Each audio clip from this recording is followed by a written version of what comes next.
नमस्कार दोस्तों, मेरा नाम है सुमित मेहता और आप मुझे डेली न्यूज़ पर देख रहे हैं। उत्तर प्रदेश की 80 लोकसभा सीटों पर जो चुनावी रिजल्ट आया है लोकसभा का, इसे लेकर बीजेपी के भीतर घमासान मचा हुआ है और इसी घमासान को लेकर वरिष्ठ पत्रकार राघवेंद्र मिश्रा जी से बात करते हैं। जी राघवेंद्र जी, क्या वजह रही है कि लोकसभा चुनाव में बीजेपी ने उत्तर प्रदेश में खास तौर पर खराब प्रदर्शन किया है? जी, सुमित जी, चुनाव में हार-जीत तो लगा रहता है, लेकिन ये एक होता है कि जो उम्मीद से परे रिज़ल्ट आता है, तब चर्चा और मंथन दोनों ज़रूरी हो जाता है। बीजेपी के हार पे इस समय मंथन और चिंता दोनों इसलिए हो रहा है, क्योंकि जो लोकसभा चुनाव रिज़ल्ट आया है, ऐसा किसी को अपेक्षा नहीं थी। क्योंकि बीजेपी इस उसमें थी कि हम राम मंदिर और अन्य मुद्दों पे हर बार जैसे लोग 14 के बाद से जिस हिसाब से विपक्ष की तरफ से प्रचार, दुष्प्रचार सब किए गए, उसके हुँ, बावजूद हुँ। बीजेपी रिकॉर्ड मतों से जीतती आई। इसके लिए ईवीएम को भी दोषी ठहराया गया। लेकिन इस हुँ, हुँ। बार जो लोकसभा चुनाव का रिज़ल्ट आया है, उससे हुँ, एक एक जगह जहाँ ईवीएम निष्पक्ष हो गई, वहीं हुँ, बीजेपी को चेतने की ज़रूरत है। अगर अब न हुँ, चेतेगी बीजेपी तो 27 का चुनाव बीजेपी के लिए बड़ा मुश्किल हो जाएगा। मुश्किल ये भी चुनाव था, कोई पूर्ण बहुमत में भी नहीं आ पाई है इतना मेहनत करने के बावजूद और इसके हुँ, कई हुँ, कारण हैं। चुनाव में जीत और हार के कई कारण होते हैं। ख़ास तौर पर हुँ, उत्तर प्रदेश की जब बात की जाती है, तो यहाँ हुँ, मतलब और निकल जाते हैं क्योंकि यहाँ एक हिसाब से देखा जाए तो बीजेपी शासन में अधिकारी बेलगाम हो चुके थे। हुँ, हुँ, दूसरे नंबर पे यूपी और ख़ास और बिहार में जातगत वोटिंग होती है। यहाँ हुँ, जात आधारित प्रत्याशी चुने जाते हैं। इसका आप प्रत्याशियों के चयन में ही देख लेते हैं कि किस हुँ, क्षेत्र का किस जात का बाहुल्य है, उस हिसाब से प्रत्याशी चयन किया जाता है और वोटर हुँ, भी उसी हिसाब से वोटिंग करते हैं। क्योंकि अगर विकास और मुद्दे पे वोटिंग होती होती, तो बीजेपी देखा जाए तो और दलों की अपेक्षा बेहतर जन कल्याणकारी योजनाएँ चलाई थी, जैसे फ्री राशन का ही नतीजा रहा कि 19 में इतना विरोध के बावजूद, इतने मुश्किलों के बावजूद, जबकि कोरोना काल हुँ, के बाद लोग इतनी समस्याओं से जूझ रहे थे, उसके बावजूद फ्री राशन जो था वो अच्छा काम किया और हुँ, बीजेपी पूर्ण बहु पिछले 14 के रिकॉर्ड से आगे बढ़ते हुए पूर्ण बहुमत में आई। लेकिन अब की बार जिस हिसाब से फिसड्डी हुई है, इसका कई हुँ, हुँ, कारण हैं। एक तो अब की बार मोदी लहर हल्की हुई, जातीय समीकरण हुँ, हावी हुआ। हुँ, दूसरी बात जो जनप्रतिनिधि योगी और मोदी के नाम पे चुने गए थे, वो हुँ, हुँ, उनको जनता ने नकार दिया क्योंकि वो जीत के बाद क्षेत्र हुँ, उनका क्षेत्र की जनता से कोई वास्ता नहीं, उनकी समस्याओं से कोई वास्ता नहीं रहा। उनके कार्यक्रम क्षेत्र के जन से कोई कार्यक्रम होता है, भंडारा-संडारा या और अन्य किसी की मुश्किलें आती हैं, तो जनप्रतिनिधि जो है उनके दरवाजे तक जाता है। लेकिन बीजेपी का चाहे विधायक हो, चाहे सांसद हो, ऐसे ही किसी कार्यकर्ता के घर नहीं गया। ये एक रीज़न ये भी रहा कार्यकर्ता खुल के कहते हैं कि हमारे यहाँ हमारे नेता ही नहीं आते हैं। और सबसे बड़ी दिक्कत तो जो अधिकारियों को बेलगाम कर दिए, इसमें ना जनता सुनवाई हो रही है और मज़े की बात है हुँ। कि जो पार्टी से जुड़े हुए कार्यकर्ता हैं, पदाधिकारी हैं, इनकी भी नहीं सुनी जा रही है। नहीं, कहा जा रहा है कि जिस कार्यकर्ता ने बीजेपी का वनवास उत्तर प्रदेश में खत्म किया, 2017 के बाद भी उसी कार्यकर्ता को बीजेपी ने अनदेखा करना शुरू कर दिया था। 2022 के चुनाव से पहले भी कार्यकर्ताओं ने इसका विरोध जताया था। लेकिन हमेशा की तरह ये सोचा गया कि जो कमाल उत्तर प्रदेश में बीजेपी ने योगी मोदी के नाम पर किया, 2014 में किया, 17 में किया, 19 में किया, 22 में भी वो कहीं न कहीं चल गया। यही उम्मीद थी कि ऐसा ही कुछ 2024 में भी हो जाएगा। यहीं धोखा खा गई पार्टी। देखिए, राजनीति में चाहे जो दल हो, उसके कार्यकर्ता शतरंज के मोहरे के तरीके के होते हैं। जब तक उपयोग होता है, हर दल इसका उपयोग करते हैं। अब चूँकि कार्यकर्ता जब पार्टी कमज़ोर होती है, तो कार्यकर्ताओं को फ़ोकस करती है। वो जब पार्टी मज़बूत होती है, तो पार्टी को कार्यकर्ता नज़र नहीं आता है। यही गलती बीजेपी ने की है। इसलिए हुँ, कार्यकर्ता हुँ। बीजेपी से बिल्कुल संतुष्ट नहीं है और कार्यकर्ता ही जैसे क्योंकि जनता के बीच नेता कम रहते हैं, कार्यकर्ता ज़्यादा रहते हैं और जनता हुँ, की हुँ। समस्याओं को कार्यकर्ता ही नेता तक पहुँचाते हैं। लेकिन जब हुँ, हुँ। कार्यकर्ताओं को सुनी ही नहीं जाएगी तो समस्या क्या पहुँचाएँगे को कार्यकर्ताओं की समस्या नहीं सॉल्व हो रही तो और जनता की क्या होगी? अधिकारी कैसे कितने बेलगाम हैं और हुँ, सरकार जो उत्तर प्रदेश की योगी योगी सरकार जो है, ये पूर्णतः अधिकारियों पे निर्भर हो गई है, अधिकारियों के झूठे आंकड़ों पे चल रही है, उनके झूठ को मान रही है, उसको लगता है कि जनता झूठी है। लेकिन जबकि इनके जो सरकारी आंकड़े हैं, उसका मिलान कर लिया जाए, उसकी सही निष्पक्ष जाँच कर लिया जाए, तो इनके सारे अधिकारी झूठे हैं और इसका नतीजा आप गौर करें, तो चुनाव से 2 दिन पहले ही ऊर्जा विद्युत विभाग की तरफ से खबर बड़े ग्रुपों में भेजी गई थी कि चुनाव के बाद ग्रामीण क्षेत्रों में शहरी क्षेत्रों के हिसाब से बिजली का बिल बिल दर लागू किया आएगा, जाएगा।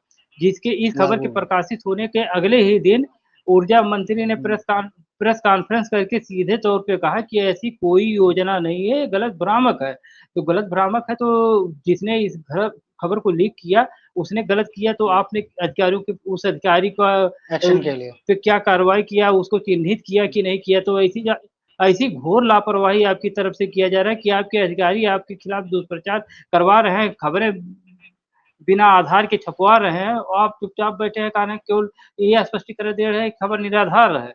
तो नहीं, इनकी जो जैसे गलतियाँ अब हैं जैसे वो अधिकारियों को इनकी लेकर ही इस सरकार योगी नहीं, अधिकारियों को लेकर ही बात चल रही है, तो अयोध्या में सीट हार गई, अयोध्या की लोकसभा सीट बीजेपी हार गई, वहाँ के महंत हैं राजू दास जी।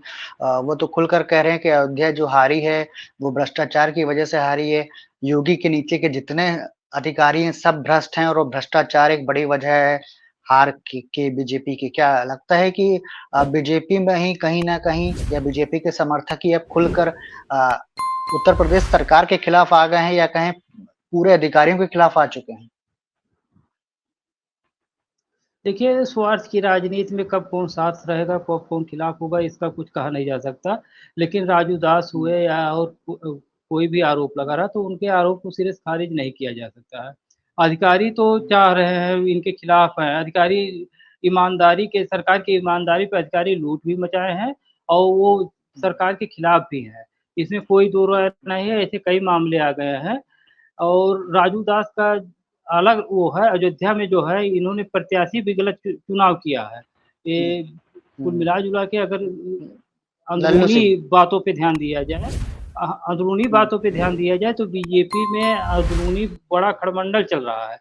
क्योंकि हुँ, टिकट बँटवारे में जो पार्टी सूत्रों से जानकारी मिल रही है, उसमें ये बताया जा हुँ, रहा है कि उत्तर प्रदेश की तरफ से जो प्रत्याशियों की सूची दी गई थी, उसको हुँ, केंद्र मतलब पार्टी नेतृत्व ने सिरे से हुँ, नकार दिया, उसको साइड कर दिया। हुँ, अपने हिसाब से हुँ, पार्टी का चयन किया गया।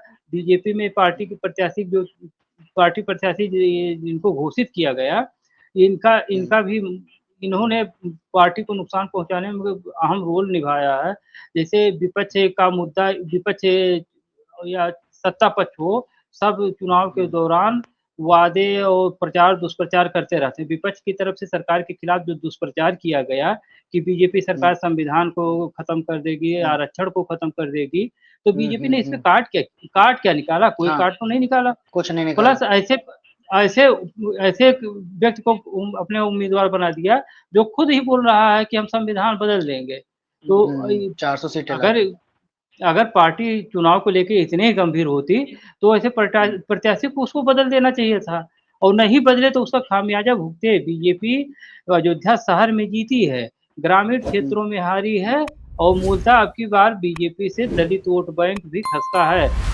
जो रिज़ल्ट आ गया अब यानी 2024 का रिज़ल्ट आ गया, इसके बाद लगता है कि बीजेपी के लिए 2027 की जो फ़ाइट है, वो बहुत मुश्किल हो गई है। हाथ से निकलने की पूरी उम्मीद है क्योंकि कहा जा रहा है कि बीजेपी के नेताओं के मन में और मंत्रियों के मन में भी ये अब डर बैठ गया है कि कहीं न कहीं 2027 में सरकार जा सकती है क्योंकि दलित वोट बैंक इनसे अब छिटक चुका है। मुस्लिम वोट तो इनको मिले ही नहीं है।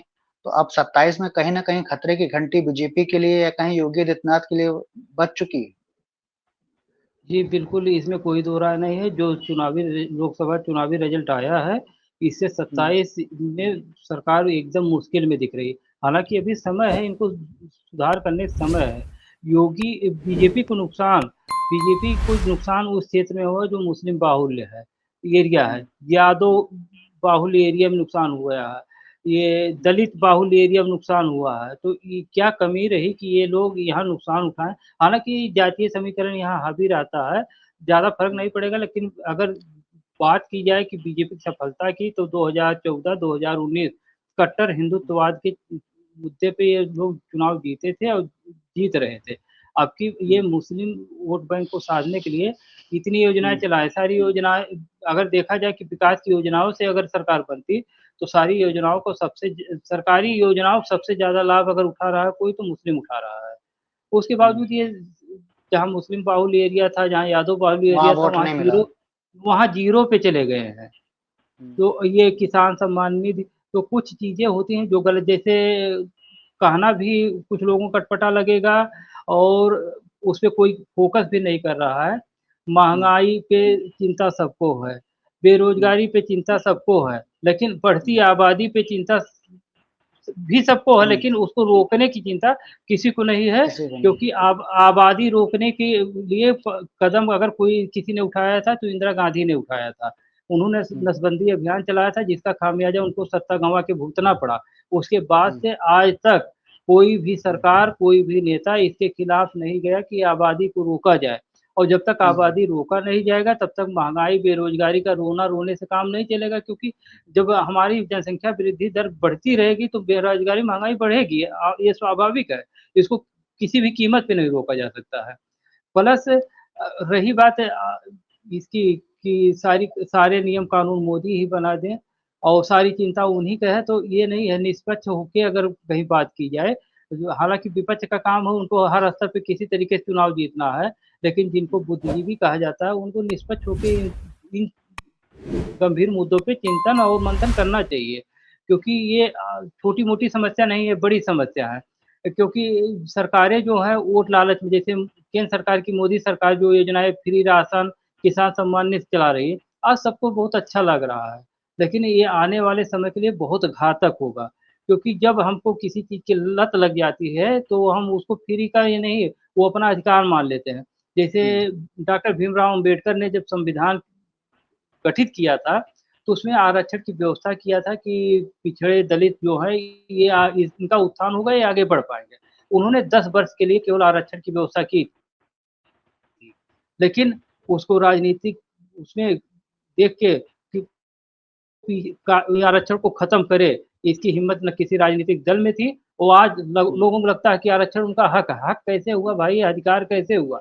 वो तो आपको आपके उत्थान के लिए किया गया था। उसी तरीके से जो किसान सम्मान निधि चलाया जा रहा है और राशन चलाया जा रहा है। कल को बीजेपी सरकार नहीं आएगी, तो दूसरी सरकार में हिम्मत नहीं होगी इसको रोके, क्योंकि इसको रोकना आसान नहीं रह जाएगा। जबकि सबको पता है ये गलत है। ये कुछ दिनों के लिए अब होना चाहिए था, जब देश के कोरोना काल था, गरीब लोग मुश्किल दौर से गुज़र रहे थे, कुछ दिनों के लिए आप किए होते ठीक था। लेकिन अब इसको परंपरा बना दिए हैं, तो आने वाले समय में लोगों को लगेगा ये तो मेरा अधिकार है, मेरा हक है, उनको ये नहीं लगेगा ये तो हमको सरकार फ्री दे रही है।